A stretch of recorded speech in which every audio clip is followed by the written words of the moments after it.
क्या क्या हुआ था संजय के साथ में, कैसे बदली थी संजय दत्त की किस्मत, क्या है KGF 3 को लेकर नई खबर। हेलो, एक बार फिर से आप सभी का स्वागत है बॉलीग्राड स्टूडियोज में और मैं हूं अनुष्का त्यागी।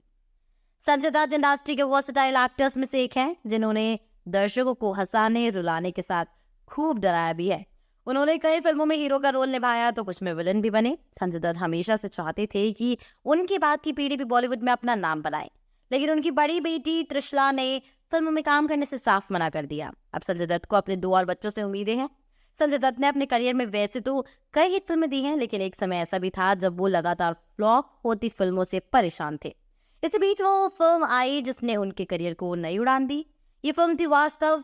करीब 13 फ्लॉप फिल्मों के बाद संजय दत्त की पहली हिट फिल्म जिसने उनके करियर को एक नई उड़ान दी, उनके करियर को एक नया दरवाजा दिया, उनके करियर को एक नया जीवन दान दिया। खुद संजय दत्त इसे अपने करियर की बेस्ट फिल्म मानते हैं। संजय दत्त ने एक इंटरव्यू में कहा था कि वास्तव ही वो फिल्म है जिसने उन्हें एक्टिंग के सही मायने समझाए थे। बता दें दोस्तों कि संजय दत्त KGF 3 को लेकर जल्दी अब कोई नई अपडेट देते नजर आएंगे।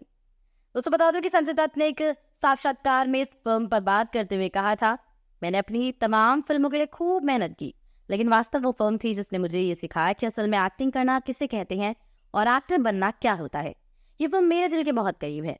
यही वो फिल्म थी जिसने संजय दत्त को उनके करियर का सबसे पहला बेस्ट एक्टर फिल्म फेयर पुरस्कार दिलाया था। यही नहीं, वास्तव की क्लाइमैक्स में उन्हें अपने माता पिता नरगिस दत्त और सुनील दत्त की मदर इंडिया की याद दिला दी थी, जिसके चलते वो खूब रोए थे। कहा जाता है कि वास्तव में अंडरवर्ल्ड डॉन छोटा राजन के भाई दीपक निखलजे का पैसा लगा था। यही नहीं, वास्तव को लेकर यह भी कहा जाता है कि फिल्म छोटा राजन के जीवन से प्रेरित है।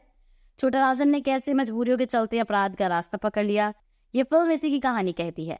हालांकि कभी फिल्म से जुड़े किसी स्टार या अन्य किसी सदस्य ने इस पर रिएक्शन नहीं दिया, ना ही इसे छोटे राजन की बायोपिक बताया गया। दोस्तों बता दें कि सुनने में ऐसा आ रहा है कि अगर संजय दत्त KGF 3 में आते हैं तो उनका बहुत अलग लुक देखने को मिलेगा।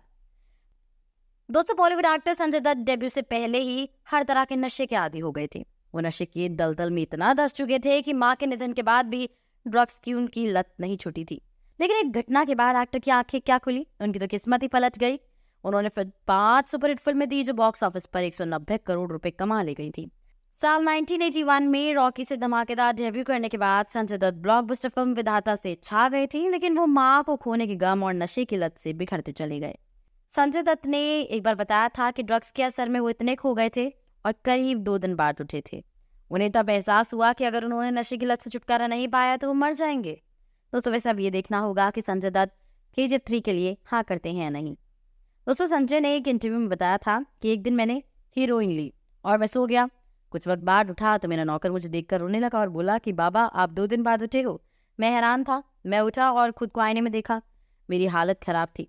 मैं जान गया कि अगर मैंने खुद को नहीं रोका तो मैं मर जाऊंगा। संजय आगे कहते हैं, मैं पापा के पास गया और उनसे कहा कि मुझे बचा लो।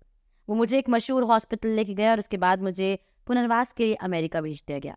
एक्टर ने पुनर्वास के दौरान सोचा कि वो इंडिया वापस नहीं जाएंगे और अमेरिका में अपना बिजनेस शुरू करेंगे, लेकिन उनके पिता चाहते थे कि वो एक्टिंग करियर को एक और मौका दें।